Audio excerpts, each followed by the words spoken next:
മാധ്യമലോകത്തെ ആ മനോരോഗി ഇവനാണ്.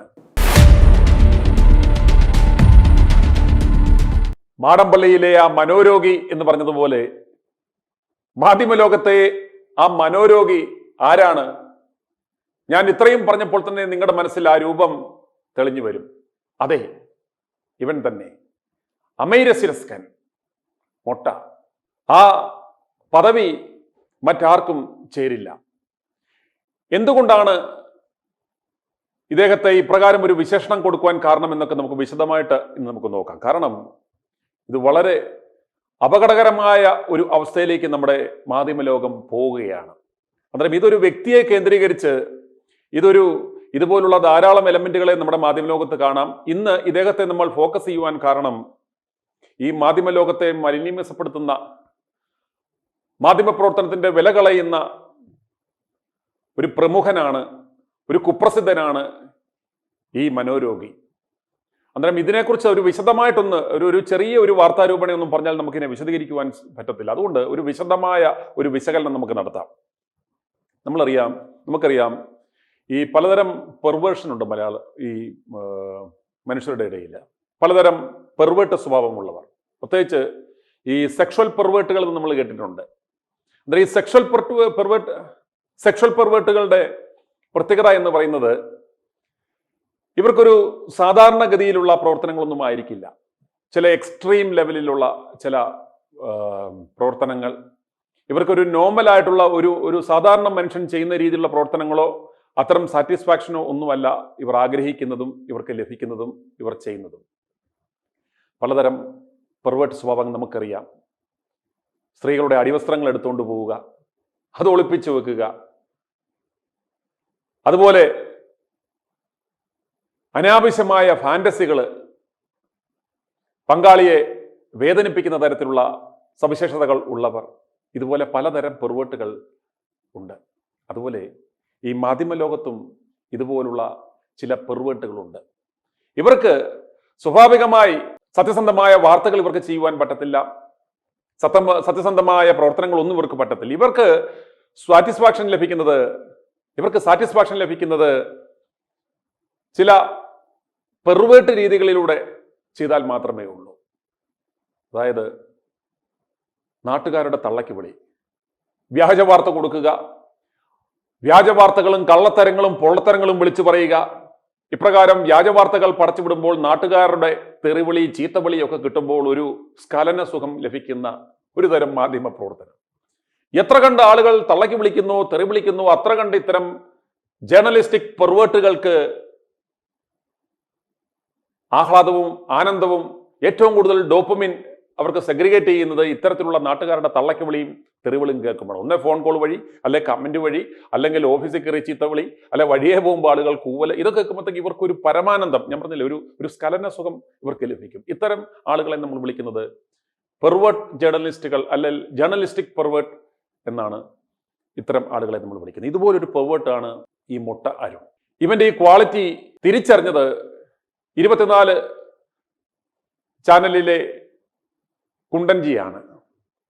അദ്ദേഹത്തിന്റെ അപ്രന്റീസ്ഷിപ്പിലൂടെ ബാലപാഠങ്ങളൊക്കെ പഠിച്ച് അങ്ങനെ നിൽക്കുമ്പോൾ ഇവൻ നമുക്ക് പണിയാകും എന്ന് കരുതി പതുക്കെ ചവിട്ടി തുടങ്ങിയപ്പോഴാണ് ഇദ്ദേഹത്തിന്റെ ഈ പൊട്ടൻഷ്യൽ മനസ്സിലാക്കി നമ്മുടെ കിണറേഷ് കുമാറിന്റെ ചാനലിൽ ഇദ്ദേഹത്തെ എടുക്കുന്നത്. കിണറേഷ് കുമാറിന്റെ ചരിത്രം നമുക്ക് നോക്കിക്കഴിഞ്ഞാൽ കാണാം, മാധ്യമലോകത്തെ ശരിക്കൊരു വ്യഭിചരിച്ച മറ്റൊരു മനുഷ്യനില്ല. അതുകൊണ്ട് തന്നെ അയാളുടെ ഒരു അന്ത്യം പരമ ദയനീയമായിരുന്നു.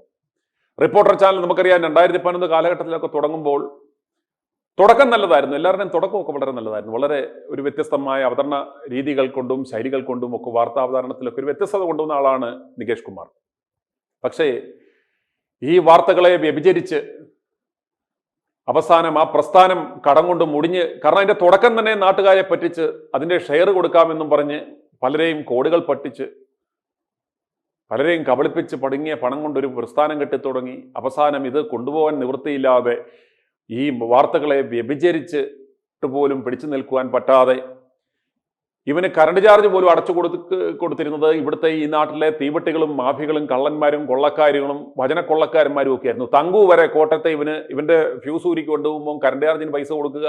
അതുപോലെ തന്നെ മുട്ടിൽ മരം കേസിലെ ഈ കള്ളനൊക്കെ ആയിരുന്നു ഇന്ന് ഇത് ആക്രി വിലയ്ക്ക് മൊത്തത്തിൽ മേടിച്ച ഈ ആൻഡോ അഗസ്റ്റിനൊക്കെ ആയിരുന്നു ഇവന് കറണ്ട് ചാർജ് അടയ്ക്കുവാനൊക്കെ പൈസ കൊടുത്ത്. അവസാനം പൈസ കൊടുത്ത് നികേഷ് കുമാറിന്റെ ഈ പ്രസ്ഥാനം ഈ കാട്ടുകള്ളന്മാരുടെ കയ്യിലായി. ഞാൻ ആദ്യമേ പറഞ്ഞു, ഇടതുപക്ഷത്തെ ഒരു പ്രമുഖനാണ് ഇവന്മാരെ മുന്നിൽ നിർത്തി ആ പ്രസ്ഥാനം മേടിച്ചത്. കാരണം തിരഞ്ഞെടുപ്പാകുമ്പോൾ മാനിപ്പുലേഷൻ നടത്തി, കൺഫ്യൂഷൻ നടത്തി, എതിരാളികളെ തറപറ്റിക്കുവാൻ, ഒരു പൊതുജന വികാരം ഇവര് ഉദ്ദേശിക്കുന്ന രീതിയിൽ രൂപീകരിക്കുവാൻ ഇത്തരത്തിലുള്ള മാധ്യമ സ്ഥാപനങ്ങൾ ആവശ്യമാണ്. ആദ്യമേ അവർ ഒരു 24 എന്ന് പറഞ്ഞൊരു ചാനൽ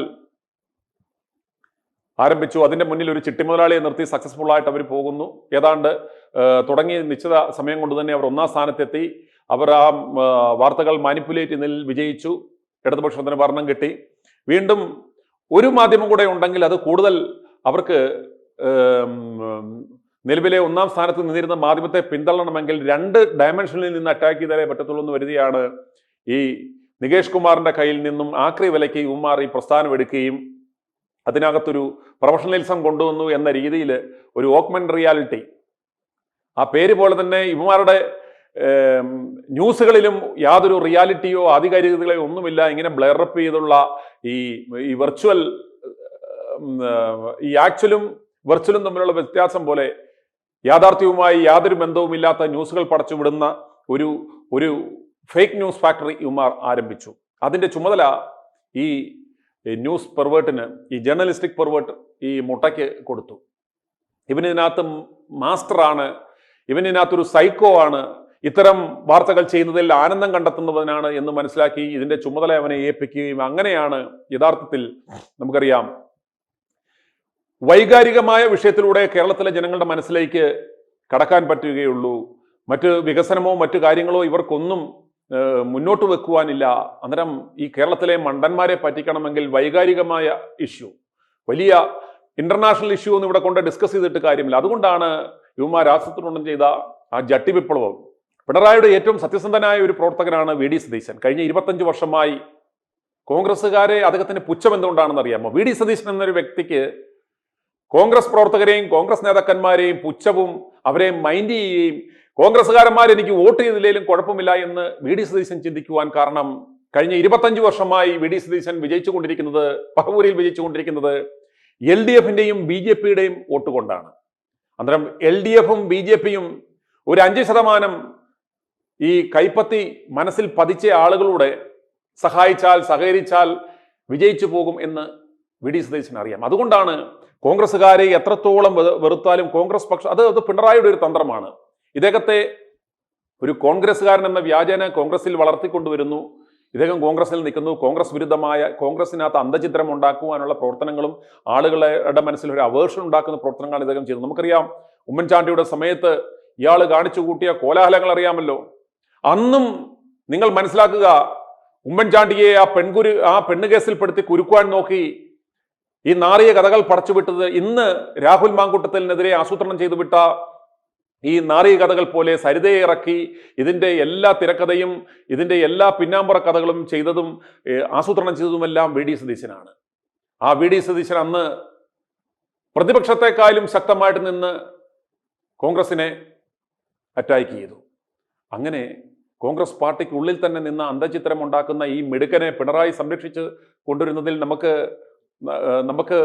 അദ്ദേഹത്തെ കുറ്റം പറയാൻ പറ്റുമോ? നിങ്ങൾ ഒന്ന് ശ്രദ്ധിച്ച് നോക്കിയാൽ ഈ സത്യം മനസ്സിലാക്കും. അതുകൊണ്ടാണ് വി ഡി സതീശനെ സംബന്ധിച്ചോളം കോൺഗ്രസ് പ്രസ്ഥാനമോ കോൺഗ്രസ് നേതാക്കന്മാരെയോ ഒന്നും ഇയാൾ മൈൻഡ് ചെയ്യത്തില്ല. അതുകൊണ്ടാണ് അത്രയും ശക്തമായ നേതൃത്വത്തെ അന്ന് ആക്രമിച്ചു.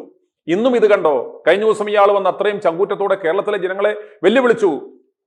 കേരളത്തിലുള്ള ജനങ്ങൾ ഒന്നാകെ ഒരു തിരമാല ഇളകി വരുന്നത് പോലെ വന്നാലും ഞാൻ ഭയപ്പെടത്തില്ല, എൻ്റെ നിലപാട് മാറ്റത്തില്ല. കാരണം ഈ നിലപാട് ഞാൻ ആർക്കു വേണ്ടിയാണ് എടുത്തേക്കുന്നത്? ഞാൻ ഇടതുപക്ഷത്തിന് വേണ്ടി എടുത്തിരിക്കുന്നതാണ്. ഞാൻ ഇടതുപക്ഷത്തിന്റെ കയ്യിൽ നിന്നും അച്ചാരം വാങ്ങി എടുത്ത ഒരു നിലപാടാണ്. അതങ്ങനെയൊന്നും മാറ്റിക്കളയുവാൻ പറ്റത്തില്ല. അന്നേരം ഇതുകൊണ്ട് എന്ത് സംഭവിക്കും? കോൺഗ്രസിന് ഡാമേജ് ഉണ്ടാകുമായിരിക്കാം. അത് തന്നെയാണ് എൻ്റെ ആവശ്യവും. ഇത്തരം കാര്യങ്ങൾ, ഇത്തരം നാറിയ കഥകളിട്ട് ഇദ്ദേഹത്തിന് വ്യക്തമായ ധാരണയുണ്ട്.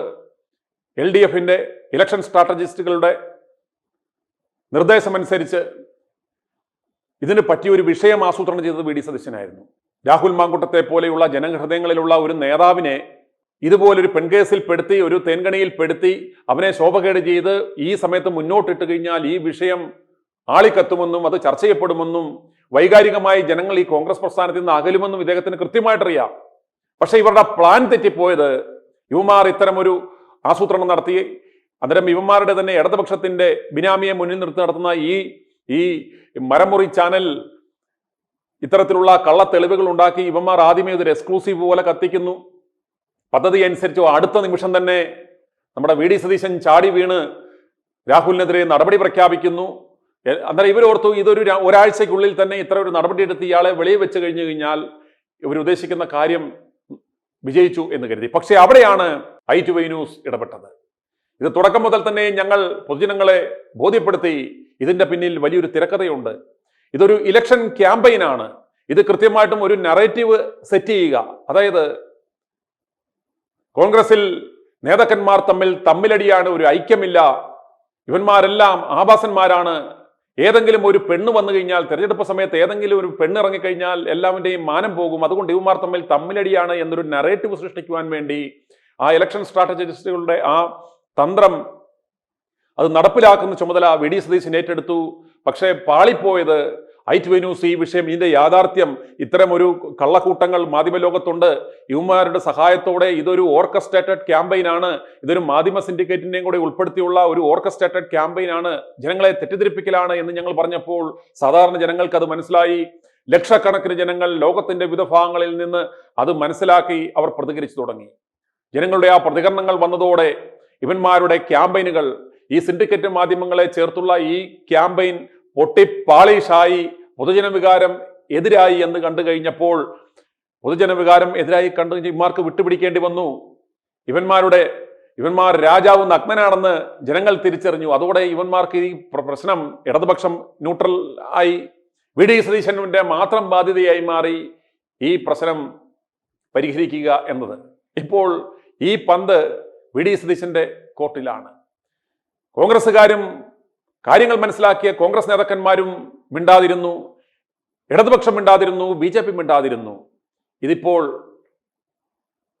വി ഡി സതീശന്റെ മാത്രം പ്രശ്നമായി വി ഡി സതീശൻ ഒറ്റപ്പെട്ടു. ഇപ്രകാരം നാറിക്കേറി ഒറ്റപ്പെട്ടു പോയ ആ വി ഡി സതീശൻ നാണം കെട്ട് അദ്ദേഹം വീഴാൻ പോകുന്ന അവസ്ഥയിൽ നിങ്ങൾ ശ്രദ്ധിക്കുക. ഇന്ന് മുതൽ ഈ ജേർണലിസ്റ്റിക് പെർവേർട്ട്, ഈ മുട്ട എന്ന നാണം കെട്ടവൻ ഇന്നലെ രാത്രിയിൽ നടത്തിയ മീറ്റ് ദ ഇഡിയറ്റ്സ് എന്നൊരു പരിപാടി ഇവന്മാർ നടത്തുന്നുണ്ട്. 4-5 ഇഡിയറ്റുകൾ ചേർന്ന് പകലിനെ രാത്രിയാണെന്ന് ഇവന്മാരിരുന്ന് പറഞ്ഞ് അവസാനം കൺക്ലൂഡ് ചെയ്യുന്നു, പകലിനെ രാത്രിയായിട്ട് ഇവന്മാർ പ്രഖ്യാപിക്കുന്നു. ഇമാതിരി തരികടകൾ ഇവന്മാർ ഓർക്കുന്നത് ഇവന്മാർ മാത്രമേ അരിയാഹാരം കഴിക്കുന്നു, ബാക്കിയുള്ളവന്മാരെല്ലാം വെറും മറ്റ് സാധനങ്ങളാണ് കഴിക്കുന്നതെന്ന് കരുതുന്ന ഈ പൊട്ടന്മാർ ഇന്നലെ രാത്രിയും ചർച്ച ചെയ്തു. അതിനകത്ത് അവന്മാർ സഹായിക്കുവാൻ ശ്രമിച്ചത് വി ഡി സതീശനെയാണ്. വി ഡി സതീശനെ തുടക്കം മുതൽ ഇവന്മാർ സഹായിക്കുന്നുണ്ട്. വി ഡി സതീശനെ സഹായിക്കാൻ എന്ന വ്യാജാന ഇവന്മാർ വി ഡി സതീശന്റെ കരങ്ങൾക്ക് ശക്തി പകരുന്നത് എന്താണെന്ന് ചോദിച്ചു കഴിഞ്ഞാൽ, വി ഡി സതീശൻ വീണുപോയാൽ ഇവന്മാരുടെ ജട്ടിവിപ്ലവം പാളിപ്പോകും. അതുകൊണ്ട് വി ഡി സതീശന്റെ തല പോകാതെ സംരക്ഷിക്കുക എന്ന ഉത്തരവാദിത്തം ഇവരുടെയാണ്, ഈ മുട്ടയുടെയാണ്. ഇവന്മാർ കത്തിച്ചു വിട്ട ഈ നാരീകഥ വീണ്ടും പാളി. ഇവന്മാർ എത്രയെത്ര ഇതുപോലത്തെ അളിഞ്ഞ കഥകൾ കൊണ്ടുവന്നു, എല്ലാം പാളിപ്പോയി. ഇതും പാളിപ്പോകാതിരിക്കാൻ ഒരു അവസാനവട്ട രക്ഷാപ്രവർത്തനമാണ് ഇന്നലെ രാത്രി ഇവന്മാർ മീറ്റ് ദ ഇഡിയറ്റ്സ് എന്ന പരിപാടിയിൽ ഇന്നലെ ഈ മനോരോഗി, മാധ്യമരംഗത്തെ ഈ മനോരോഗി പറഞ്ഞത്. അന്നേരം അവൻ ചിത്രീകരിക്കുവാൻ ശ്രമിച്ചത് ഞങ്ങളടക്കമുള്ള i2y ന്യൂസ് അടക്കമുള്ള ഇവൻ വിശേഷണം കൊടുക്കുന്നത് യൂട്യൂബർമാർ എന്ന്. എടാ മൊട്ടെ, നീ ഈ പണി തുടങ്ങുന്നതിന് മുമ്പ് ഈ മുഖ്യധാരാ മാധ്യമത്തിൽ ഇതിനേക്കാളും വലിയ കച്ചവടം നേതൃത്വം കൊടുത്തവനാണ് ഞാൻ. ഇതിന്റെ സകല അടിയൊഴുക്കുകളും ഇതിന്റെ സകല തരികടകളും മനസാക്ഷിയുള്ളവന് ഇത് ചെയ്യാൻ പറ്റത്തില്ല എന്ന് മനസ്സിലാക്കി ഇത് വലിച്ച് എറിഞ്ഞു കളഞ്ഞിട്ട് ഇറങ്ങിയവനാണ് ഞാൻ. അന്നൊന്നും നീ ഈ പരിപാടി പോലും തുടങ്ങിയിട്ടില്ല എന്ന് മൊട്ടെ നീ മനസ്സിലാക്കണം. ഇന്ന് ഞങ്ങളെ യൂട്യൂബർമാർ എന്ന് വിളിച്ച് നീ കൊച്ചാക്കാൻ ശ്രമിക്കുമ്പോൾ നീ മനസ്സിലാക്കുക, ഇതിനകത്ത് നിന്റെ അച്ഛന്റെ സ്ഥാനത്ത് നിർത്താൻ പറ്റുന്നവനാണ് ഞങ്ങൾ. ഇതിന്റെ അപ്പുറത്തെ തരികടകൾ സ്ട്രാറ്റജികളും ചെയ്യാൻ കപ്പാസിറ്റിയുള്ള, ഇത് മനസ്സിലാക്കാവുന്ന, ഇത് പൊട്ടിച്ചു കളയുവാൻ ശേഷിയുള്ള ആൾക്കാരാണ് ഞങ്ങൾ. നീ ഇത്തരത്തിൽ അതിനെ വിളിച്ച് ഡൗൺ സൈസ് ചെയ്ത് ജനങ്ങളുടെ ഈ പ്രതികരണങ്ങളെ സതീശന് നേരത്തെയുള്ള ഒരു ആക്രമണമായിട്ട് ചിത്രീകരിക്കാൻ ശ്രമിക്കുമ്പോൾ നീ എന്താണ് നറേറ്റ് ചെയ്യുവാൻ ശ്രമിക്കുന്നത്? ഇത് വി ഡി സതീശനെതിരെയുള്ള ആക്രമണം എന്ന് പറയുമ്പോൾ നീ മനസ്സിലാക്കണം, നീ തന്നെ തുറന്നു പറയണം, ഇത് ഇടതുപക്ഷ ഇലക്ഷൻ സ്ട്രാറ്റജി അനുസരിച്ച് അവരുടെ കള്ളപ്പണം കൊണ്ടുണ്ടാക്കിയ മാധ്യമ സ്ഥാപനത്തിലെ വെറും കൂലിത്തൊഴിലാളിയായ വെറും ഈ വാർത്ത സെർവ് ചെയ്യുന്ന നമ്മുടെ ഹോട്ടലുകളിൽ നമ്മൾ സെർവിങ്ങിന് നിർത്തത്തില്ല, അതുപോലെ വെറും സെർവ് ചെയ്യുന്ന വെറും തൊഴിലാളി മാത്രമാണ് നീ ഇട്ടേക്കുന്ന നിന്റെ കോട്ടും നിന്റെ ഉടുപ്പും നിന്റെ ജട്ടിയും അടക്കം ആ മരമുറി കൊള്ളക്കാരന്റെ കാശ് കൊണ്ട് അവനൊരു വിഷ്വൽ ഒരു വിഷ്വൽ ട്രീറ്റ് ഒരുക്കുന്നതിന് വേണ്ടി വെറും മാധ്യമ പണി ചെയ്യുന്നവനാണ് നീ എന്ന് ഇവിടുത്തെ ജനങ്ങൾക്കറിയാം. അന്നേരം നീ ആ ലെവലിൽ നിന്നും മാത്രം സംസാരിക്കുക. കാരണം നിനക്ക് അവർ തരുന്ന സ്ക്രിപ്റ്റ് അനുസരിച്ച് മാത്രം പറയുവാൻ വിധിക്കപ്പെട്ട ഒരു വിധിയുടെ ബലിമൃഗമാണ് എന്ന് ഞങ്ങൾക്കറിയാം. അന്നേരം അതുകൊണ്ട് വി.ഡി. സതീശനെ നീ വെള്ളപൂശാൻ ശ്രമിക്കുമ്പോൾ നിങ്ങൾ ഒരുമിച്ച് തന്ത്രം മെനഞ്ഞു, നിങ്ങൾ ഒരുമിച്ച് ആസൂത്രണം നടത്തി, പക്ഷേ പാളിപ്പോയി കഴിയുമ്പോൾ രക്ഷാപ്രവർത്തകന്റെ റോളിൽ വന്ന് അവനെ രക്ഷപ്പെടുത്താൻ നീ വിചാരിച്ചാൽ പൊങ്ങുകയില്ല ഇപ്പോൾ. കാരണം നിങ്ങളുടെ ഫണ്ടമെന്റലി ഇത് വെറും ഫാബ്രിക്കേറ്റഡ് ആയ ഒരു കാര്യമാണ് എന്ന് മനസ്സിലാക്കും. നീ പറയുന്നു വി.ഡി. സതീശന്റെ കയ്യിൽ നിരവധി പരാതികൾ വന്ന് കുമിഞ്ഞുകൂടി കിടപ്പെടുന്നത്. വി.ഡി. സതീശൻ ആരാണ്? ഇവിടുത്തെ പോലീസ് സ്റ്റേഷനോ, ഇവിടുത്തെ കോടതിയോ, അതോ ഇവിടുത്തെ ന്യായാധിപനോ? അവൻ എന്ത് റോളാണുള്ളത്? അങ്ങനെയാണെങ്കിൽ എന്തുകൊണ്ട് ആ പരാതികൾ പോലീസിന് കൊടുത്ത് അത് തെളിവുകൾ കൊടുത്തില്ല? ഇത്രയും അവസരങ്ങൾ കിട്ടിയില്ല. അന്നേരം അതുകൊണ്ട് അവിടെ കിടന്ന് മെഴുകരുത് അരുണെ. നിന്റെ പൊള്ളത്തരങ്ങൾ ഇവിടെയുള്ള ജനങ്ങൾ മനസ്സിലാക്കി കഴിഞ്ഞു. അതുകൊണ്ട് മാധ്യമ ലോകത്തെ ഒരു സൈക്കോ ആയ ഒരു മനോരോഗിയായ നീ ചെയ്യേണ്ടുന്നത് ഇത്തരം വ്യാജ വാർത്തകൾ പടച്ചുവിടുന്നത് നിർത്തുക. നിന്റെയൊക്കെ തരികടകൾ പൊളിക്കുവാൻ തുറന്നു പിടിച്ച സത്യം തേടുന്ന കണ്ണുകളുമായി ഞങ്ങൾ ഇവിടെ ഇരിപ്പുണ്ട്. നീ എത്ര ബലൂൺ വീർപ്പിച്ചു കൊണ്ടുവന്നാലും ഞങ്ങളുടെ കയ്യിലെ ഒരു മുട്ടുസൂചി മതി നിന്റെ ഈ കള്ളത്തരങ്ങൾ, നീ ഇൻഫ്ലേറ്റ് ചെയ്ത് കൊണ്ടുവരുന്ന നിന്റെ വ്യാജ വാർത്ത പൊട്ടിച്ചു കളയുവാൻ. വെറും ഈ ഏഷ്യയിലെ ഏറ്റവും വലിയ AR, VR, XR സ്റ്റുഡിയോയിൽ നിന്ന് നീ വ്യാജ വാർത്തകൾ പടച്ചുവിടുമ്പോൾ ഏഷ്യയിലെ ഏറ്റവും ചെറിയ ഒരു മുറിയിലിരുന്ന് ഏറ്റവും ചെറിയ ഇൻഫ്രാസ്ട്രക്ചറോട് കൂടിയിരിക്കുന്ന എൻ്റെ കയ്യിലെ ഈ ഒരു മുട്ടുസൂചി മാത്രം മതി നിന്റെ വ്യാജ വാർത്തയെ പൊട്ടിച്ചു കളയുവാൻ. അത് ഞങ്ങൾ ഇപ്പോൾ ചെയ്തു കളയുകയും ചെയ്തു. നീയൊക്കെ എത്ര എഫേർട്ട് എടുത്തുകൊണ്ടുവന്ന ആ വ്യാജ വാർത്തയായിരുന്നു. കേരളത്തിലെ ജനങ്ങളെ കബളിപ്പിക്കുവാൻ, കേരളത്തിലെ ജനങ്ങളെ ഹൂളാക്കുവാൻ നീ കൊണ്ടുവന്ന ഈ കള്ളത്തരം, നിന്റെ ആ നറേറ്റീവ് ഞങ്ങളിതാ പൊളിച്ചു കളഞ്ഞു. അന്നേരം അതുകൊണ്ട് നീയോ മീറ്റ് ദ ഇഡിയറ്റ്സ് എന്ന പരിപാടി അവതരിപ്പിക്കുന്ന നിന്റെ ഈ മരംകൊള്ള ചാനലിലെ കൂട്ടുപ്രതികളോ വിചാരിച്ചു കഴിഞ്ഞാൽ ഇതിനെ വെളുപ്പിച്ചെടുക്കുവാൻ സാധ്യമല്ല എന്നും മാത്രം ഞങ്ങൾ പറയുവാൻ ആഗ്രഹിക്കുകയാണ്. ഇനി നിങ്ങൾ കാണാൻ പോകുന്നത് ഈ പെർവേർട്ട് ജേർണലിസ്റ്റ് ഇന്നലെ രാത്രിയിൽ നടത്തിയ ഒരു അഭിപ്രായ പ്രകടനമാണ്. ഇവന്മാരുടെ വേദിയിൽ ഇരുന്ന് ഇവന്മാർ നടത്തിയ ഒരു അഭിപ്രായ പ്രകടനം നമുക്ക് കാണാം. അതായത് രാഹുൽ മാങ്കൂട്ടത്തിൽ ഇന്നലെ വന്നതോടുകൂടി നിയമസഭയിൽ വന്നതോടുകൂടി രാഹുലിന്റെ ഗ്രാഫ് ഇടിഞ്ഞെന്നും രാഹുൽ വന്നതോടുകൂടി വി.ഡി. സതീശന്റെ ഗ്രാഫ് അങ്ങ് മറ്റേ ബഹിരാകാശം വരെ ഉയർന്ന് പൊങ്ങിയെന്നും അതുകൊണ്ട് രാഹുൽ വന്നതുകൊണ്ട് മാത്രമാണ് മറ്റ് പ്രധാനപ്പെട്ട വിഷയങ്ങളൊന്നും ചർച്ച ചെയ്യാൻ പറ്റാതെന്നും നോക്കി ഇയാൾ വരുത്തി തീർക്കുവാൻ ശ്രമിക്കുകയാണ്. സഭയിൽ കണ്ടത് അത്യന്തം നാടകീയമായ രംഗങ്ങളാണ്. പക്ഷേ ആ നാടകീയമായ രംഗങ്ങൾക്കൊരു സ്ക്രിപ്റ്റ് ഉണ്ടോ എന്ന് ചിലരെങ്കിലും സംശയിച്ചാൽ നമുക്ക് തെറ്റു പറയാനും കഴിയില്ല. അത് ആരെ വീഴ്ത്താനാണ്? അത് രാഹുൽ മാങ്കൂട്ടത്തിനെ ഉയർത്താനല്ല എന്നത് വ്യക്തമാണ്. കാരണം ഇന്നത്തെ വരവ് കൊണ്ട് രാഹുൽ മാങ്കൂട്ടത്തിൻ്റെ ഗ്രാഫ് ഒരു പടി കൂടി ഇടിഞ്ഞു എന്നാണ് ഞാൻ കരുതുന്നത്. അതോടൊപ്പം ഇടിഞ്ഞുപോയ ഒരു ഗ്രാഫ്, അഥവാ ഇടിഞ്ഞു പോകുമെന്ന് പാർട്ടിക്കുള്ളിലുള്ള ചില ആളുകൾ കരുതിയ ഗ്രാഫ് വി.ഡി. സതീശൻ്റേതായിരുന്നു. പക്ഷേ ഞാനിപ്പോഴും പറയുന്നു, ഇന്നത്തെ ദിവസം വി.ഡി. സതീശൻ എടുത്ത നിലപാട് ശരിയാണെന്ന് കരുതുന്ന ഒരു നല്ല വിഭാഗം കേരളത്തിലുണ്ടായിരിക്കുന്നു എന്നുള്ളതാണ്.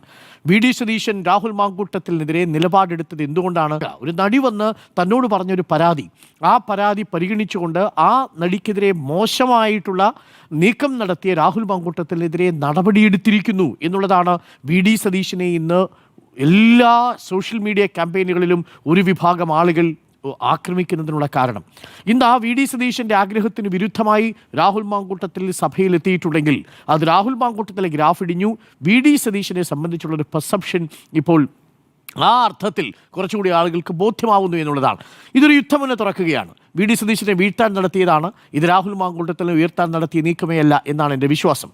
ഇനി യഥാർത്ഥത്തിൽ എന്തൊക്കെയാണ് സംഭവിച്ചുകൊണ്ടിരിക്കുന്നതെന്ന് നോക്കൂ. ഇന്ന് രാഹുൽ മാങ്കൂട്ടത്തിൽ സഭയിൽ വന്നതുകൊണ്ട് എന്താണ് യഥാർത്ഥത്തിൽ സംഭവിച്ചത്?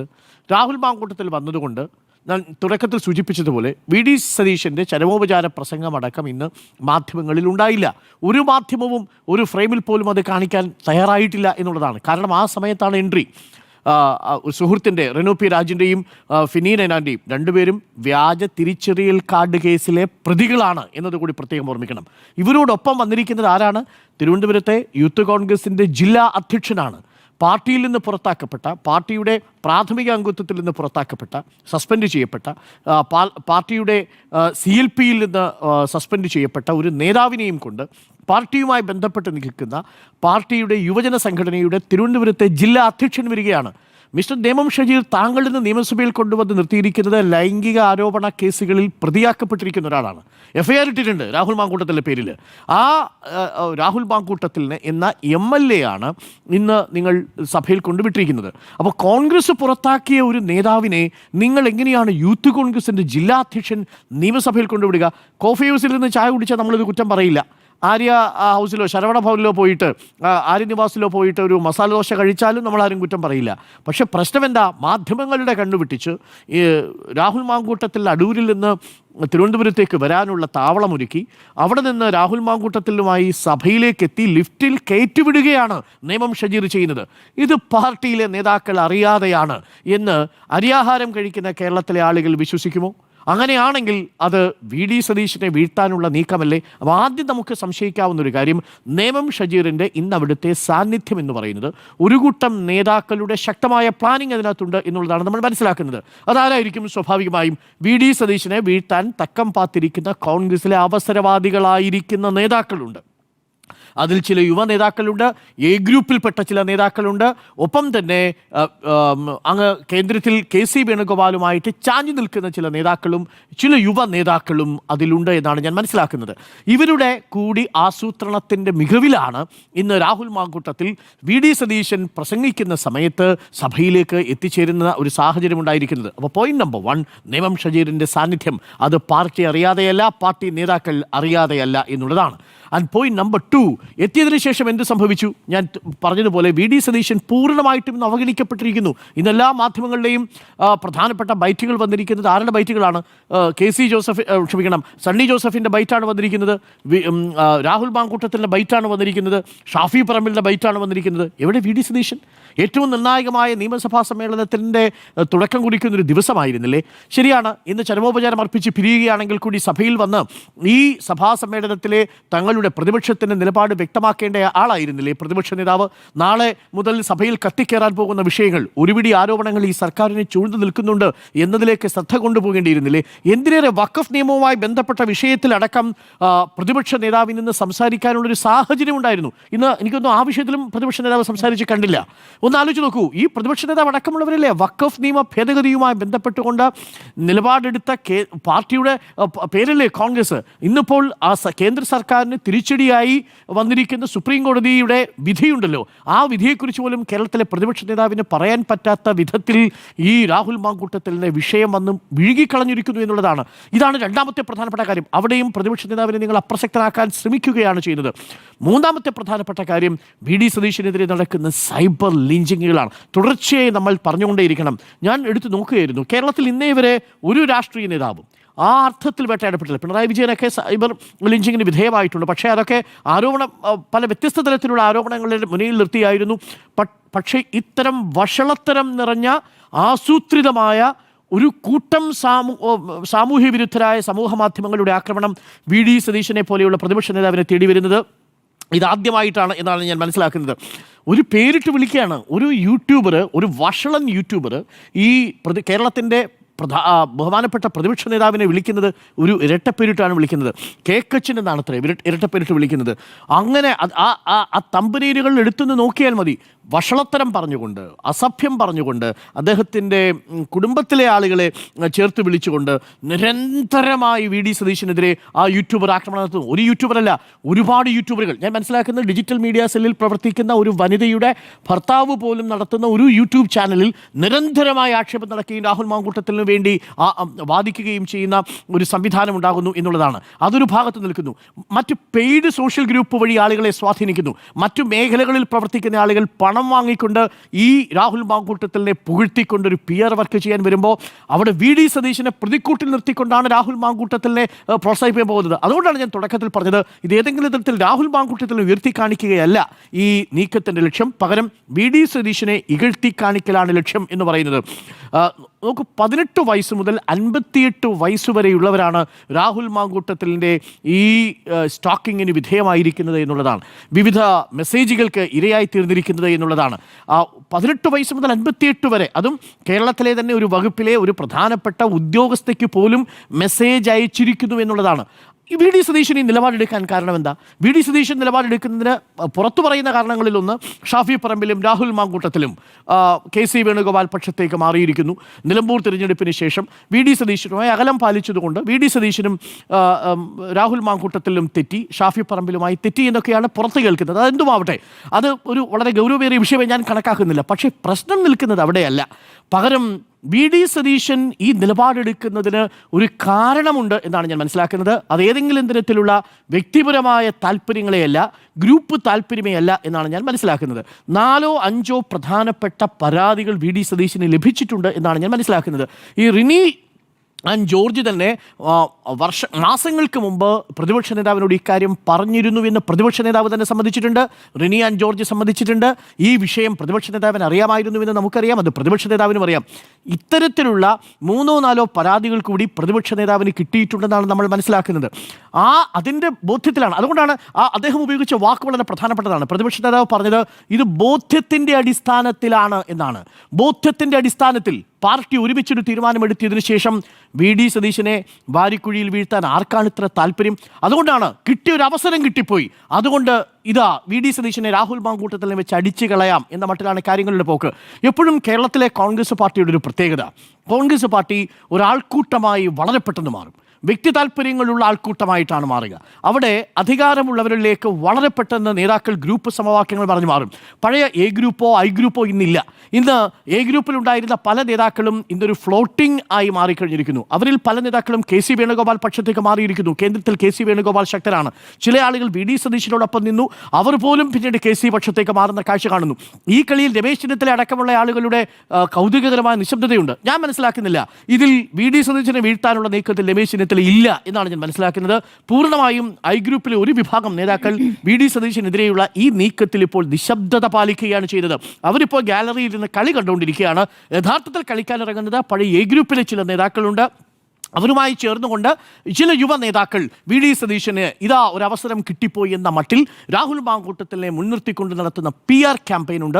ആ PR ക്യാമ്പയിൻ്റെ ഭാഗമായിട്ടുള്ള ഒരു സ്പോട്ട് മാത്രമായിരുന്നു, ഒരു സ്റ്റേജ് ഇവൻ്റാണ് യഥാർത്ഥത്തിൽ നമ്മൾ കണ്ടത്. കാരണം അവർക്ക് സൈബർ ക്യാമ്പയിനിങ്ങിന് വേണ്ടുന്ന ഒരു കണ്ടന്റ് മേക്കിംഗ് ആണ് യഥാർത്ഥത്തിൽ നടന്നിരിക്കുന്നത് എന്നാണ് ഞാൻ വിശ്വസിക്കുന്നത്. അതല്ലാതെ ഇന്ന് സഭയിൽ രാഹുൽ മാങ്കൂട്ടത്തിൽ വന്നതുകൊണ്ട് പാലക്കാട്ടെ ജനങ്ങൾക്കൊരു ഗുണവുമില്ല എന്ന് മാത്രമല്ല, പാലക്കാട്ടെ ജനങ്ങൾ ഇന്ന് അപഹാസ്യരാകുന്ന ഒരു രംഗം കൂടി കണ്ടു ഈ MLA കാരണം മാധ്യമപ്രവർത്തകർ നിരന്തരം പിന്നാലെ നടന്ന് ചോദ്യം ചോദിക്കുകയാണ്. നമ്മൾ സമാനമായ രീതിയിലുള്ള കാഴ്ച കണ്ടത് പണ്ട് ഐസ്ക്രീം പാർലർ കേസുമായി ബന്ധപ്പെട്ടുകൊണ്ട് ആണ്. അന്ന് കരിങ്കൊടി വീഴുന്നതും ചെരുപ്പെറിയുന്നതും ഒക്കെ നമ്മൾ കണ്ടിട്ടുണ്ട്. പക്ഷെ അതിനേക്കാൾ ഒരു പക്ഷേ അപഹാസ്യമാവുന്ന രീതിയിൽ ഒരു MLA ഇന്ന് മാധ്യമങ്ങളുടെ മുന്നിൽ തൊലിയുരിക്കപ്പെട്ട് നിൽക്കുന്നതാണ്. അത് ആ അർത്ഥത്തിൽ രാഹുൽ മാങ്കൂട്ടത്തിൻ്റെ ഒരു മാസ് എൻട്രി എന്ന മട്ടിൽ നടത്തിയ ഒരു അവതരണം പൊളിഞ്ഞു പോയിരിക്കുന്നു. ലക്ഷ്യം VD സതീശൻ തന്നെയാണ്. രാഹുൽ മാങ്കൂട്ടത്തിലെ മുൻനിർത്തിക്കൊണ്ട് VD സതീശനെ നേരിടുക എന്നതാണ് പാർട്ടിക്കുള്ളിൽ ഒരുങ്ങിക്കൊണ്ടിരിക്കുന്ന ഒരു തിരക്കഥ. ആ തിരക്കഥയിൽ ആര് വിജയിക്കുമെന്നുള്ളത് കാണാൻ ദിവസങ്ങൾ കാത്തിരിക്കണം. തീർച്ചയായിട്ടും നാളെ പ്രതിപക്ഷത്തിൻ്റെ ആക്രമണത്തിൻ്റെ മുന കുറയും. കാരണം ഞാൻ മനസ്സിലാക്കിയത് ഭരണപക്ഷം നിയമസഭയിൽ ഓരോ ചോദ്യങ്ങളെയും പ്രതിരോധിക്കാൻ പോകുന്നത്, ആക്രമണങ്ങളെ പ്രതിരോധിക്കാൻ പോകുന്നത് ഈ വാചകത്തോടു കൂടിയായിരിക്കും. ഇന്ന് നിയമസഭയിൽ നിങ്ങളോടൊപ്പം ഇരുന്ന ഒരാൾ ഇന്ന് ആ പുറകിലത്തെ സീറ്റിലിരിക്കാൻ ഇടയാക്കിയതിൻ്റെ കാരണത്തിൻ്റെ ജാള്യതയിൽ നിന്നുയരുന്ന പ്രതിപക്ഷത്തിൻ്റെ ആരോപണമാണിത് എന്ന് ഭരണസഭയിലെ അംഗങ്ങൾ ഓരോരുത്തരായിട്ട് എഴുന്നേറ്റ് പറഞ്ഞാൽ സംഭവിക്കാൻ പോകുന്നത് ഇത് രേഖ കാണും. എന്നിട്ട് ഏതെങ്കിലും ഒരു നേതാവ് പറയുകയാണ് 2 ഗർഭഛിദ്രങ്ങൾ നിർബന്ധിച്ച് നടത്തുകയും 18 വയസ്സ് മുതൽ 58 വയസ്സ് വരെ പ്രായഭേദമന്യേ വിവിധ തലങ്ങളിലുള്ള സ്ത്രീകളെ നിരന്തരം പിന്തുടർന്ന് പീഡിപ്പിക്കാൻ ശ്രമിക്കുകയും ചെയ്തു എന്ന് പൊതുസമൂഹ മധ്യത്തിൽ ആരോപണമുള്ള ഒരു യുവ MLA ആ കുടുക്കിൽ പെട്ടിരിക്കുന്ന സാഹചര്യത്തിൽ പ്രതിപക്ഷം നടത്തുന്ന ആക്രമണമാണിത് എന്ന കൃത്യമായ നരേറ്റീവ് ഭരണപക്ഷം നാളെ മുന്നോട്ട് വയ്ക്കും. ഇതെല്ലാം നിയമസഭയുടെ പുസ്തകത്താളുകളിൽ ഉണ്ടാവുമേ. അതാണ് അതിനകത്തെ പ്രധാനപ്പെട്ട കാര്യം. അതിലൊരക്ഷരം മിണ്ടാൻ പറ്റൂ ഈ കോൺഗ്രസിലെ MLA മാർക്ക്, ഈ ലീഗിലെ MLA മാർക്ക്? UDF-ലെ ഏതെങ്കിലും MLA-മാർക്ക് ഒരക്ഷരം മിണ്ടാൻ പറ്റില്ല. ഇതെല്ലാം കേട്ട് തലയും കുമ്പിട്ടിരിക്കേണ്ടി വരുന്ന സാഹചര്യം ഉണ്ടാവും രാഹുൽ മാങ്കൂട്ടത്തിൽ അവിടെ എത്തുകയാണെങ്കിൽ. ഇനി എത്തിയില്ലെങ്കിൽ പോലും ഈ ആക്രമണങ്ങളിൽ ഭരണപക്ഷം നാളെ പ്രതിരോധിക്കാൻ പോകുന്നത് പ്രസംഗങ്ങളിൽ രാഹുൽ മാങ്കൂട്ടത്തിൻ്റെ പേരെടുത്തു പറഞ്ഞ് ഇത് അങ്ങേയറ്റം പ്രതിപക്ഷത്തെ കളിയാക്കുന്ന തരത്തിലുള്ള സ്റ്റേറ്റ്മെൻറ്റുകളോടുകൂടി വരും. ഇത് ഏറ്റുവാങ്ങേണ്ടി വരുന്നത് പ്രതിപക്ഷ നേതാവായ VD സതീശനാണല്ലോ. VD സതീശനും കൂട്ടരുമാണ് എന്നുള്ളതാണ് ഇതിൽ ഏറ്റവും സങ്കടകരമായ കാര്യം. അതുകൊണ്ടാണ് പ്രതിപക്ഷ നേതാവ് ആവർത്തിച്ച് പറയുന്നത്, നിയമസഭയിൽ നിങ്ങൾ എന്നെ നിരായുധനാക്കരുത്, ദുർബലനാക്കരുത് എന്നുള്ളതാണ്. അവിടെയാണ് VD സതീശനെ ആക്രമിക്കുന്നവർ ഈ പാർട്ടിയാണ് ആക്രമിക്കുന്നത് എന്ന് തിരിച്ചറിയേണ്ടി വരുന്നത്. ഇത് നോക്കൂ, ഇന്ന് ഏറ്റവും ദുർബലമായ പ്രതികരണം നടത്തിയ നേതാവിൻ്റെ പേര് സണ്ണി ജോസഫ് എന്നായിരുന്നില്ലേ? സണ്ണി ജോസഫിനോട് നമ്മൾ ചോദിച്ച ചോദ്യം ഇതായിരുന്നില്ലേ, കോൺഗ്രസിൽ നിന്ന് പുറത്താക്കപ്പെട്ട് സസ്പെൻഷനിൽ ഒരു നേതാവിനെ യൂത്ത് കോൺഗ്രസിന്റെ തിരുവനന്തപുരം ജില്ലാ അധ്യക്ഷൻ എങ്ങനെയാണ് നിയമസഭയിൽ കൊണ്ടെത്തിക്കുന്നത് എന്ന ചോദ്യത്തിന് KPCC പ്രസിഡന്റ് നൽകിയ മറുപടി ഈ ചോദ്യത്തിന് മറുപടി അർഹിക്കുന്നില്ല എന്നാണ്. ആ ചോദ്യത്തിന് അല്ലെങ്കിൽ പിന്നെ ഏത് ചോദ്യത്തിനാണ് മറുപടി നമ്മൾ അർഹിക്കുന്നത്? കേരളം കാത്തിരിക്കുന്ന ചോദ്യമല്ലേ? നേമം ഷജീർ യൂത്ത് കോൺഗ്രസിന്റെ ജില്ലാ അധ്യക്ഷനല്ലേ? അയാൾ എങ്ങനെയാണ് പാർട്ടിയിൽ നിന്ന് പുറത്താക്കപ്പെട്ട ഒരു നേതാവിനെ നിയമസഭയിൽ കൊണ്ടുവന്ന് നിർത്തുക? എന്നിട്ട് പാർട്ടിയുമായി ഒരു ബന്ധവുമില്ല എന്ന് പറഞ്ഞാൽ എങ്ങനെയാണ് KPCC പ്രസിഡന്റിനെ കേരളത്തിലെ ജനങ്ങൾ വിശ്വസിക്കുക? ഇന്ന് സണ്ണി ജോസഫിന്റെ പ്രതികരണം അങ്ങേയറ്റം ദുർബലമായ ഒരു പ്രതികരണമായിരുന്നു എന്ന് തന്നെയാണ് എൻ്റെ ടേക്ക്. അതുകൊണ്ട് തന്നെ എല്ലാവരും കൂടി ചേർന്ന് VD സതീശന് ഒരു പണി കൊടുക്കാമെങ്കിൽ അത് രാഹുൽ മാങ്കൂട്ടത്തിനെ മുൻനിർത്തി ഒരു പണി കൊടുക്കാം എന്നുള്ളതാണ്. പക്ഷേ ഇത് പൊതുസമൂഹത്തിൽ അങ്ങേയറ്റം വഷളായിക്കൊണ്ടിരിക്കുന്ന ഒരു വിഷയമാണ്, അങ്ങേയറ്റം പൈങ്കിളിവൽക്കരിക്കപ്പെട്ട ഒരു വിഷയമാണ്. അത് രാഹുൽ മാങ്കൂട്ടത്തിനെ മുൻനിർത്തി VD സതീശനെ ചെയ്യാൻ ശ്രമിക്കുമ്പോൾ നാറിക്കൊണ്ടിരിക്കുന്നതും നാണം കെട്ടുകൊണ്ടിരിക്കുന്നതും ആ പാർട്ടിയുടെ ചില നേതാക്കളും ചില അണിയറ പ്രവർത്തകരുമാണ്. അവരൊക്കെ ഇത് മടുത്തിരിക്കുന്നു എന്നതാണ് യാഥാർത്ഥ്യം. ഇന്ന് KPCC നേതൃയോഗത്തിൽ ഉയർന്ന വിമർശനം പോലെ ഈ വിഷയത്തിൽ ഒരൊറ്റ നിലപാട് ആർജവത്തോടു കൂടി എടുത്തൊരൊറ്റ നേതാവേ ഉള്ളൂ, അത് VD സതീശനാണ്. അത്രയും ക്ലാരിറ്റി മറ്റൊരു നേതാവിനുമില്ല എന്നുള്ളത് കോൺഗ്രസിൻ്റെ ഈ അവസ്ഥയാണ് സൂചിപ്പിക്കുന്നത്, അതിൻ്റെ ദൗർബല്യത്തെ തന്നെയാണ് സൂചിപ്പിക്കുന്നത്. എല്ലാ നേതാക്കളും ആദ്യഘട്ടത്തിൽ ശക്തമായ പ്രതികരണം നടത്താൻ വേണ്ടിയിട്ട് വരുന്നത് കണ്ടു. വളരെ പെട്ടെന്ന് ഈ സൈബർ ഗ്രൂപ്പുകൾ, രാഹുൽ മാങ്കൂട്ടത്തിൻ്റെ അനുകൂലികളായ സൈബർ ഗ്രൂപ്പുകൾ ഇവരെ എല്ലാവരെയും അടച്ചാക്ഷേപിച്ച് ആക്രമണത്തിൽ ഒതുക്കി. ഉമാ തോമസിനെതിരെ ആക്രമണം, വനിതാ നേതാക്കൾക്കെതിരെ ആക്രമണം, മറ്റ് മുതിർന്ന നേതാക്കൾക്കെതിരെ ആക്രമണം. ആ ആക്രമണത്തിൽ ഭയന്ന് എല്ലാവരും പിന്മാറി നിൽക്കുന്നു. പക്ഷേ അപ്പോഴും തെല്ലിട പോലും ഈ സമൂഹ മാധ്യമങ്ങളെ ഭയക്കാതെ പ്രതിപക്ഷ നേതാവ് മുന്നോട്ട് പോവുകയാണ്. ആ പ്രതിപക്ഷ നേതാവിനെ ഒറ്റപ്പെടുത്താനുള്ള ശ്രമങ്ങൾ കോൺഗ്രസ് പാർട്ടിക്ക് തിരിച്ചടിയാകുമെന്ന് തന്നെയാണ് എൻ്റെ വിലയിരുത്തൽ. ഇത് രാഹുൽ മാങ്കൂട്ടത്തിൽ എന്തൊക്കെ പറഞ്ഞാലും നിലവിൽ 2 ഗർഭഛിദ്രങ്ങൾക്ക് വേണ്ടിയിട്ട് നിർബന്ധിക്കുകയും തുടർച്ചയായി പെൺകുട്ടികളെ പിന്തുടർന്ന് ശല്യപ്പെടുത്തുകയും അവർക്ക് മൊബൈൽ ഫോണിലൂടെ മെസ്സേജുകളിലൂടെ അവർക്ക് ലൈംഗിക ചുവയുള്ള സന്ദേശങ്ങൾ അയക്കുകയും ചെയ്തൊരു നേതാവാണ് എന്നുള്ളത് ഏറെക്കുറെ ബോധ്യപ്പെട്ട വിഷയമാണ്. പെൺകുട്ടികൾ തന്നെ നേരിട്ട് വന്ന് നമ്മുടെ മുന്നിൽ പറഞ്ഞിട്ടുണ്ട്. ഇനി പുറത്തു വരാനുള്ളത് ആ ഗർഭഛിദ്രം നടത്തിയ ആ പെൺകുട്ടിയുടെ മൊഴി മാത്രമാണ്. അതുകൂടി പുറത്തു വന്നാൽ കാര്യങ്ങൾ ഏറെക്കുറെ ഭദ്രമാവും. കൂടാതെ VD സതീശന്റെ കയ്യിലിരിക്കുന്ന പരാതികളും. അതുകൊണ്ട് ഈ ആക്രമണം VD സതീശനെതിരെയാണെങ്കിലും അതിന്റെ ഫലം അനുഭവിക്കാൻ പോകുന്നത് കോൺഗ്രസ് ആയിരിക്കും. എന്റെ പൊന്നുമുട്ടയെ, നീ നിന്റെ വാർത്തയുടെ അടിയിലെ ജനങ്ങളുടെ കമന്റ് തന്നെ നോക്കുക. ജനങ്ങൾ കൃത്യമായിട്ട് ഇത് തിരിച്ചറിഞ്ഞു. നിന്റെയൊക്കെ ഈ വ്യാജ വാർത്ത, നീയൊക്കെ ഈ മസ്തിഷ്ക ബലാത്സംഗം, റേപ്പിംഗ് ഓഫ് ദ മൈൻഡ് എന്ന ടാക്ടിക്സ് ഉപയോഗിക്കുന്ന ഇത്തരത്തിലുള്ള സൈക്കോകളുടെ ഒരു ടാക്ടിക്സാണ്. ജനങ്ങൾ മനസ്സിലാക്കണം, റേപ്പിംഗ് ഓഫ് ദ മൈൻഡ്. ജനങ്ങളുടെ പ്രേക്ഷകരുടെ മനസ്സിനെ ബലാത്സംഗം ചെയ്യുന്ന ഒരു പണിയാണ് ഇവന്മാർ ഇതിലൂടെ ചെയ്യുന്നത്. ഇവന്മാരുടെ ഈ പറയുന്ന സ്റ്റുഡിയോകളിലിരുന്ന് സാങ്കേതിക വിദ്യ ഉപയോഗിച്ച് ഇവന്മാർ പച്ചക്കള്ളത്തെ യാഥാർത്ഥ്യം എന്ന രീതിയിൽ ഇവന്മാർ പടച്ചുവിടുന്നു, ഇതിനെ ആവർത്തിക്കുന്നു, ഇതിനെ പല രീതിയിൽ പ്രൊപ്പഗേറ്റ് ചെയ്യുന്നു. ഇവന്മാർ പ്രൊപ്പഗേറ്റ് ചെയ്യുന്ന ന്യൂസിനെ മറ്റുള്ള മൊണ്ണകളായ ചാനലുകൾ അത് ഏറ്റെടുക്കുന്നു, അത് വീണ്ടും പാടുന്നു. അങ്ങനെ ആ കള്ളങ്ങൾ ആവർത്തിച്ച് ഒരു ഗീബൽസൺ തന്ത്രം പോലെ കള്ളങ്ങൾ പറഞ്ഞ് അതിനെ യാഥാർത്ഥ്യമാക്കുന്ന ഒരു ടാക്ടിക്സ് ആണ് റേപ്പിംഗ് ഓഫ് ദ മൈൻഡ്. അങ്ങനെ ഇവിടെയുള്ള സാധാരണ ജനങ്ങളുടെ മനസ്സിനെ ബലാത്സംഗം ചെയ്യുന്ന, മനസ്സിൽ വിഷം പുരട്ടുന്ന വാർത്തകൾ പടച്ചുവിടുന്ന ഈ നാണം കെട്ടവനെ നിങ്ങൾ സൂക്ഷിക്കുക. മാധ്യമപ്രവർത്തനം എന്ന രീതിയിൽ മാധ്യമ വ്യഭിചാരമാണ് ഇവന്മാർ നടത്തുന്നത് എന്ന് നിങ്ങൾ മനസ്സിലാക്കുക. അതുപോലെ ഏതാണ്ട് 20-21 വർഷങ്ങൾക്ക് മുമ്പേ നമുക്കറിയാം കോഫി വിത്ത് കരൺ എന്ന ഒരു പ്രധാനപ്പെട്ട ഒരു TV ഷോ ഉണ്ടായിരുന്നു. ആർക്കും അറിയാം, വളരെ ഫേമസ് ആയിട്ടൊരു ഷോയാ. അത് 21 വർഷം മുമ്പ് ആരംഭിച്ചതാണ്. അതിൻ്റെയൊക്കെ ആ കാലഘട്ടം പോയി. ആ പഴഞ്ചൻ സാധനം, ആ കരണിന്റെ ആ ഒരു ഷോയെ കോപ്പി അടിച്ചുകൊണ്ട് കോഫി വിത്ത് അരുൺ എന്ന് പറഞ്ഞ് ഇവൻ ഒരു കപ്പും ഒരു മഗ്ഗും ഒക്കെ എടുത്തുകൊണ്ട്, എടാ നിന്റെ കയ്യിൽ പരാമറുമായിട്ട് വിഷക്കുപ്പിയുമായിട്ട് നിന്ന്, നീ കോഫി കപ്പല്ല കയ്യിൽ പിടിക്കേണ്ടത്, വിഷമാണ്, മാരക വിഷം. ആ വിഷവും പിടിച്ചുകൊണ്ടാണ് നീ ഇത് വാർത്ത, കാളകൂടം വിഷം വിത്ത് മുട്ട എന്നൊക്കെയാണ് ആ പരിപാടിക്ക് പേരുന്നത്. അല്ലാതെ ഈ 21 വർഷം മുമ്പേ ആളുകൾ കളഞ്ഞിട്ട് പോയ ആ കപ്പും എടുത്തു പിടിച്ചുകൊണ്ട് നീ ഇവിടെ കരണ് കളിക്കാൻ നോക്കിയാൽ ഇവിടുത്തെ ജനങ്ങൾ നിന്നെ അംഗീകരിക്കുവോ? ഇല്ല. കാരണം മൊട്ടയെ നീ മാന്യന്മാരവിധിയായിട്ട് അത്യാവശ്യം വിദ്യാഭ്യാസമൊക്കെ ഉണ്ടല്ലോ, നീ എന്തിനാ ഈ വ്യാജ വാർത്ത വായിച്ച് നീ കുടുംബം പുലർത്താൻ നോക്കുന്നു? നീ അന്തസ്സായിട്ട് സത്യസന്ധമായ വാർത്തകൾ കൊടുത്താൽ, സത്യസന്ധമായ വാർത്തകൾ പറയുന്ന മാധ്യമത്തിന് ഇവിടെ കൃത്യമായിട്ടുള്ള ഒരു പൊസിഷൻ ഉണ്ട്, ഒരു വലിയൊരു മാർക്കറ്റ് ഇവിടെ ഉണ്ട്. ആ യാഥാർത്ഥ്യം മനസ്സിലാക്കി ഇത്തരം വ്യാജ വാർത്തകൾ പടച്ചുവിടുന്നത് ദയവായി നിർത്തുക. അതുകൊണ്ട് ഈ മാധ്യമലോകത്തെ ഈ മനോരോഗിയെ ജനങ്ങൾ തിരിച്ചറിയുക, ഇവന്റെ ഇന്റൻഷൻ മനസ്സിലാക്കുക. ഈ സൈക്കോയെ ഇടതുപക്ഷവും അതുപോലെ ഇത്തരത്തിലുള്ള PR ഏജൻസികളും ഇവിടുത്തെ രാഷ്ട്രീയക്കാരുമാരും എല്ലാം ഇവനെ, ഈ സൈക്കോയെ ഉപയോഗിച്ച് ഫേക്ക് ന്യൂസുകൾ പടച്ചുവിടുന്നതാണെന്ന് നിങ്ങൾ മനസ്സിലാക്കുക. അതുപോലെ ഇനിയും വരും ദിവസങ്ങളിലും ഇവൻ അടങ്ങിയിരിക്കൂല. കാരണം ഇത്രയും കോടി ഇൻവെസ്റ്റ് ചെയ്തേക്കുന്ന ഈ കള്ളപ്പണക്കാരന്മാരുടെ, രാഷ്ട്രീയക്കാരുടെ കള്ളപ്പണം കൊണ്ട് പടുത്തുയർത്തിയ ഈ പ്രസ്ഥാനത്തിന്റെ ആവശ്യം എന്ന് പറയുന്നത് ഇലക്ഷൻ കഴിയുന്നതുവരെ ഇത്തരം വ്യാജ വാർത്തകൾ പടച്ചുവിടുക എന്നതാണ്. അന്നേരം ഇത്തരം ഒരു പ്രശ്നങ്ങൾ കൊണ്ട് ഇവന്മാർ അടങ്ങിയിരിക്കത്തില്ല. ഇതുപോലെ നിരവധിയായ സംഭവവികാസങ്ങൾ ഓരോ ദിവസവും ഓരോ തരം വാർത്തകളും ഇത്തരം ഒരു തീവട്ടിക്കൂട്ടത്തെ ഇവന്മാർ റിക്രൂട്ട് ചെയ്ത് വെച്ചിരിക്കുകയാണ്.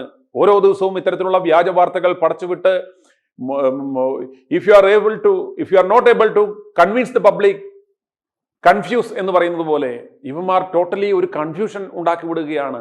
ഇത്തരം കൺഫ്യൂഷനുകൾ ഇവന്മാർ ഉണ്ടാക്കി വിടുമ്പോൾ ജനങ്ങളാകെ കൺഫ്യൂസ്ഡ് ആകും. ഏതാണ് ശരി ഏതാണ് തെറ്റ് എന്ന് അറിയാൻ വയ്യാത്ത ഒരു അവസ്ഥയിൽ ഇവിടുത്തെ ജനങ്ങളായി മാറും. അത്തരം ഒരു അവസ്ഥയാണ് ഇവന്മാർ ഈ വിഷയത്തിലൂടെ ക്രിയേറ്റ് ചെയ്തേക്കുന്നത്. കണ്ടോ, ഇവന്മാർ ഒരു ആരോപണങ്ങൾ കത്തിച്ചു വിടുന്നു, അത് ഒരു വലിയ വാർത്തയാക്കുന്നു. ഇവന്മാരുടെ സർക്കാർ സംവിധാനം ഉപയോഗിച്ചുകൊണ്ട് ഒരു കേസെടുക്കുന്നു, ഒരു FIR ഇടുന്നു, അവനെ പ്രതിയാക്കുന്നു. ഈ തെരഞ്ഞെടുപ്പ് വരെ ഈ വിഷയം ആളിക്കത്തിച്ചുകൊണ്ട് ഒരു സംശയ നിഴലിലും ഒരു സംശയ മുനയിലും അയാളെ നിർത്തി തേജോവധം ചെയ്യുന്നു.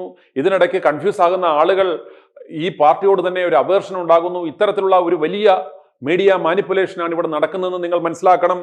ഇത്തരത്തിലുള്ള പ്രധാനപ്പെട്ട ചാനലുകൾ നിങ്ങൾക്കറിയാം, റിപ്പോർട്ടർ ചാനൽ, അതുപോലെ തന്നെ 24 ചാനൽ, അതുപോലെ തന്നെ ഇവന്മാർ ഏഷ്യനെറ്റിനെയും വിലക്കെടുത്തു കഴിഞ്ഞു. ഇത്തരം PR വർക്കുകൾ ചെയ്യുമ്പോൾ നിങ്ങൾ മനസ്സിലാക്കുക, മാധ്യമങ്ങളെ പല രീതിയിൽ ഇവർ വിലക്കെടുക്കും. ഒന്ന്, മാനേജ്മെന്റിനെ ടോട്ടലി പർച്ചേസ് ചെയ്യും. അതായത് ഫോർ എക്സാമ്പിൾ, ഇപ്പോൾ തെരഞ്ഞെടുപ്പിന് ഇപ്പോൾ 10 മാസമാണെന്ന് വെക്കുക. 10 മാസം തങ്ങളുടെ പാർട്ടിയെ, തങ്ങളുടെ ഐഡിയോളജിയെ, തങ്ങൾ കൊണ്ടുവരുന്ന PR ക്യാമ്പയിനുകളെ സപ്പോർട്ട് ചെയ്യുക എന്ന തരത്തിൽ ഇത്ര കോടി രൂപ എന്ന് പറഞ്ഞ് മാനേജ്മെന്റിന് ഇവർ കോടികൾ കൊടുക്കും. രണ്ടാമത്തേതെന്ന് പറഞ്ഞാൽ മാനേജ്മെന്റ് ചിലപ്പോൾ ഇൻവെസ്റ്റ് ചെയ്യും, മാനേജ്മെന്റിന് കാര്യമായ ഐഡിയാസ് കാണത്തില്ല. അപ്പോൾ എഡിറ്റോറിയൽ ബോഡിയിലുള്ള സീനിയർ ആയിട്ടുള്ള ആളുകളോട് ഇതുപോലെ ബാർഗൈൻ ചെയ്ത് അവർക്ക് കോടികൾ കൊടുക്കും. ചില സ്ഥലങ്ങളിൽ ചില പ്രത്യേക ജേർണലിസ്റ്റുകളെ ഇവർ വിലക്കെടുക്കും. അവർക്ക് ചിലപ്പോൾ പണമായിട്ടോ മറ്റേതെങ്കിലും തരത്തിലുള്ള പാരിതോഷികമായിട്ടോ മറ്റെന്തെങ്കിലും വീക്ക്നെസ്സുകൾ ഉള്ളവർക്ക് മദ്യമായിട്ടോ പെണ്ണായിട്ടോ മറ്റ് പാരിതോഷികങ്ങളായിട്ടോ കൊടുക്കേണ്ടവർക്കാണെങ്കിൽ കൊടുക്കും. ഇങ്ങനെ ഓരോ തരം ആളുകൾക്ക് വേണ്ടിയും ഓരോ പദ്ധതികൾ ഉണ്ടാക്കിയിട്ടുണ്ട്. അങ്ങനെ ഇവർക്ക് വേണ്ടുന്ന രീതിയിലുള്ള, ഇവർക്ക് വേണ്ടുന്ന തരത്തിലുള്ള PR വർക്കുകൾ ചെയ്യുവാൻ, ഇവരെ സപ്പോർട്ട് ചെയ്യുവാൻ, ഇവൻ നിങ്ങൾ മനസ്സിലാക്കുക, ഇവൻ രാഷ്ട്രീയക്കാരന്മാർ പ്രസംഗിക്കുമ്പോൾ, അവരുടെ വേദികളിൽ പരിപാടികൾ നടക്കുമ്പോൾ, ഈവൻ എന്തിനാ ഒരു ലാത്തി ചാർജ് നടക്കുമ്പോൾ പോലും കൂടുതൽ എൻ്റെ ക്ലോസ് വീഡിയോകൾ കൊടുക്കണം, എന്നെ കൂടുതൽ പ്രൊമോട്ട് ചെയ്യണം, എൻ്റെ ബൈറ്റ് കൊടുക്കണം എന്നും പറഞ്ഞ് മാധ്യമപ്രവർത്തകർക്കും അത് ബ്യൂറോയിലുള്ളവർക്കും അതുപോലെ തന്നെ ക്യാമറാമാനും വരെ പൈസ കൊണ്ട കവർ കൊടുക്കുന്ന സംവിധാനം ഇവിടെ ഉണ്ട് നിങ്ങൾ മനസ്സിലാക്കുക. അന്നേരം അതുകൊണ്ട് ഇന്ന് ഈ മാധ്യമ സ്ഥാപനങ്ങൾ നടത്തുന്നത് ആരാണെന്ന് മാത്രം നിങ്ങൾ പരിശോധിച്ചാൽ മനസ്സിലാകും. ഇത് രാജ്യസ്നേഹം കൊണ്ടും ദേശസ്നേഹം കൊണ്ടോ പൗരബോധം കൊണ്ടോ ഉണ്ടാക്കുന്ന പ്രശ്നമല്ല. ഇന്ന് വേശ്യാലയങ്ങൾ നടത്തുന്നതിനേക്കാളും, ക്വാറികൾ നടത്തുന്നതിനേക്കാളും, മദ്യശാലകൾ നടത്തുന്നതിനേക്കാളും ഏറ്റവും വലിയ ലാഭകരമായ ഒരു പ്രസ്ഥാനമാണ് മാധ്യമ കച്ചവടം എന്നതുകൊണ്ട് മാത്രമാണ് ഇത്രയും കോടി ഇൻവെസ്റ്റ് ചെയ്ത് ഇവന്മാർ ഇതിൽ പണം ഇറക്കിയിരിക്കുന്നത്. അന്നേരം അതുകൊണ്ട് ഇതൊരിക്കലും മനുഷ്യരെ നന്നാക്കാനോ നിങ്ങൾക്ക് സത്യസന്ധമായ കറപുരളാത്ത വാർത്തകൾ നൽകുക എന്ന ലക്ഷ്യത്തോടെ അല്ല, മറിച്ച് ഈ പണം മുടക്കുന്നവന്റെ, ഈ ഇൻവെസ്റ്ററുടെ, ഈ രാഷ്ട്രീയക്കാരന്മാരുടെ, ഇവന്റെ കച്ചവട താല്പര്യം സംരക്ഷിക്കുക എന്ന ലക്ഷ്യത്തോടു കൂടി മാത്രമാണ് ഓരോ മാധ്യമങ്ങളും ഇവിടെ ആരംഭിച്ചിരിക്കുന്നത്. അവരുടെ പ്രവർത്തന ശൈലി അതാണ് എന്ന് മനസ്സിലാക്കുക. അതുകൊണ്ട് നിങ്ങൾ ഇത്തരം മാധ്യമങ്ങൾ കാണുന്നത് പരമാവധി അവോയ്ഡ് ചെയ്യുക. സത്യസന്ധമായ വാർത്തകൾ നൽകുന്ന ഡിജിറ്റൽ മാധ്യമങ്ങൾ, ഡിജിറ്റൽ ഈസ് ഫ്യൂച്ചർ. ഈ സാറ്റലൈറ്റ് മാധ്യമങ്ങളും പ്രിന്റ് മാധ്യമങ്ങളും എല്ലാം താമസിക്കാതെ തന്നെ 3 അല്ലെങ്കിൽ 4-5 കൊല്ലങ്ങൾക്കുള്ളിൽ ഇതെല്ലാം നടത്തിക്കൊണ്ട് പോകുവാൻ പറ്റാതെ ഇതെല്ലാം നിർത്തിപ്പോകുന്ന ഒരു അവസ്ഥ വരും. അപ്പോൾ ഇത്തരം ഗിമ്മിക്കുകളോ ഇത്തരം വലിയ ഏച്ചുകെട്ടലോ വെച്ചുകെട്ടലോ അത്യാധുനിക സംവിധാനങ്ങളോ ഒന്നും സത്യസന്ധമായ വാർത്തകൾ നൽകുവാനും അറിയുവാനും ആവശ്യമില്ല. ഇനിയും ഫ്യൂച്ചർ എന്ന് പറയുന്നത് ഡിജിറ്റൽ യുഗത്തിന്റെയാണ്. ആ ഒരു ഡിജിറ്റൽ മാധ്യമ കാലഘട്ടത്തിൽ നിങ്ങൾക്ക് ഇത്തരത്തിലുള്ള സംവിധാനങ്ങളെ ഒന്നും ആശ്രയിക്കേണ്ട ആവശ്യമില്ല. i2i ന്യൂസ് പോലെയുള്ള സത്യസന്ധമായ വാർത്തകൾ നൽകുന്ന മാധ്യമങ്ങളിലൂടെ നിങ്ങൾക്ക് ലോകമെമ്പാടും നടക്കുന്ന സത്യങ്ങൾ അറിയുവാനുള്ള അവസരമുണ്ടെന്ന് മാത്രം പ്രിയപ്പെട്ട ജനങ്ങളെ നിങ്ങൾ മനസ്സിലാക്കുക. അപ്പോൾ ഈ എപ്പിസോഡ് ഇവിടെ എനിക്ക് അവസാനിപ്പിക്കുവാൻ സമയമായി. മാധ്യമലോകത്തെ ഇത്തരം മനോരോഗികളെ നിങ്ങൾ തിരിച്ചറിയുക. ഇവന്മാർ വൈകുന്നേരം വട്ടം കൂടിയിരുന്ന് അടുപ്പുകൂട്ടി ചർച്ച ചെയ്യുന്നത് ഇന്നറിയാം. ഓരോ മാധ്യമങ്ങളിലും രാഷ്ട്രീയ നിരീക്ഷകർ, മാധ്യമ നിരീക്ഷകർ എന്നൊക്കെ ലേബലിൽ ഓമന പേരിൽ ഇരുന്നിരിക്കുന്നവന്മാർ ഡെയിലി ടച്ചിന് പണിയാൻ വന്നിരിക്കുന്നതാണെന്ന് മനസ്സിലാക്കുക. തങ്ങൾക്ക് വേണ്ടപ്പെട്ടവരെ, തങ്ങൾക്ക് വേണ്ട രാഷ്ട്രീയ പാർട്ടിക്കാരന്മാരെ നിങ്ങൾക്കറിയാം. ഓരോ പൊടിപാറ്റി എന്ന് പറയുന്നത് വി ഡി സതീശന്റെ ഒരു എർത്താണ്. വിനു വി ജോൺ ഏഷ്യാനെറ്റിനെ പർച്ചേസ് ചെയ്ത് കഴിഞ്ഞു. ഏഷ്യാനെറ്റിലെ പ്രധാനപ്പെട്ട മാധ്യമപ്രവർത്തകർ ഇന്ന് ഇരുന്ന് വൈകുന്നേരം വന്ന് പണി ചെയ്യുന്നത് വി ഡി സതീശന് വേണ്ടിയാണ്. വി ഡി സതീശന്റെ ഇമേജ് വർദ്ധിപ്പിക്കുവാൻ വേണ്ടിയാണ്. വി ഡി സതീശന്റെ ശത്രുക്കളെ വെട്ടിനിരത്തുവാൻ വേണ്ടിയാണ്. അതുപോലെ ഇടതുപക്ഷത്തിന് വേണ്ടിയാണ് ഈ മരമുറി ചാനലും 24 ചാനലിലും ന്യൂസ് 18 മീഡിയ വൺ അടക്കമുള്ളവർ പ്രവർത്തിക്കുന്നത് എന്ന് മനസ്സിലാക്കുക. മലയാളം വാർത്ത 24 എന്ന് പറയുന്നത് തേൻകണി അജിത് കുമാർ എന്ന മംഗളത്തെ മുടിപ്പിടിച്ചിട്ട് പോയ ഒരു തേൻകണിക്കാരൻ്റെ ആണ്. അത് ഇവന്മാരുടെ കള്ളപ്പണം വെച്ച് ഈ വി ഡി സതീശന് വേണ്ടി പ്രവർത്തിക്കുന്ന ഒരു മാധ്യമമാണെന്ന് മനസ്സിലാക്കുക. ഇവരുടെ കൃത്യമായ അജണ്ടയും തിരക്കഥയും അനുസരിച്ച് ഒരു ഓർക്കസ്ട്രേറ്റഡ് ആയിട്ടുള്ള ഒരു ന്യൂസ് ഷെല്ലിംഗ് ആണ് ഇവിടെ നടക്കുന്നത്. ഇവന്മാർ സംയുക്തമായിട്ട് ഇത്തരത്തിലുള്ള ഫേക്ക് ന്യൂസുകൾ പടച്ചുവിട്ട് നമ്മളെ കൺഫ്യൂസ് ചെയ്യിപ്പിക്കുകയാണെന്ന് മനസ്സിലാക്കുക. അതുകൊണ്ട് ഒരു റെസ്പോൺസിബിൾ ആയിട്ടുള്ള ഒരു മാധ്യമ പ്രവർത്തകൻ എന്ന നിലയ്ക്ക് ഈ സത്യം ഞാൻ പ്രേക്ഷകരുമായിട്ട് പങ്കുവെക്കുന്നു. ഈ മാധ്യമലോകത്തെ മനോരോഗികളെ നിങ്ങൾ തിരിച്ചറിയുക. ഇവന്മാരുടെ വിഷം പുരട്ടിയ വാർത്തകളെ നിങ്ങൾ സൂക്ഷിക്കുക. ഇത് വിശ്വസിക്കുന്നതിന് മുമ്പ് നിങ്ങൾ ക്രോസ് ചെക്ക് ചെയ്യുക. ഇത്തരം ഫേക്ക് ന്യൂസ് ഫാക്ടറികളെ നിങ്ങൾ ബഹിഷ്കരിക്കുക. നന്ദി, നമസ്കാരം. i2i News, an eye for truth. i2i news subscribe ചെയ്തിട്ടില്ലാത്തവർ ഇപ്പോൾ തന്നെ സബ്സ്ക്രൈബ് ചെയ്യുക. നോട്ടിഫിക്കേഷൻ ലഭിക്കുവാൻ ബെൽ ബട്ടണും അമർത്തുക.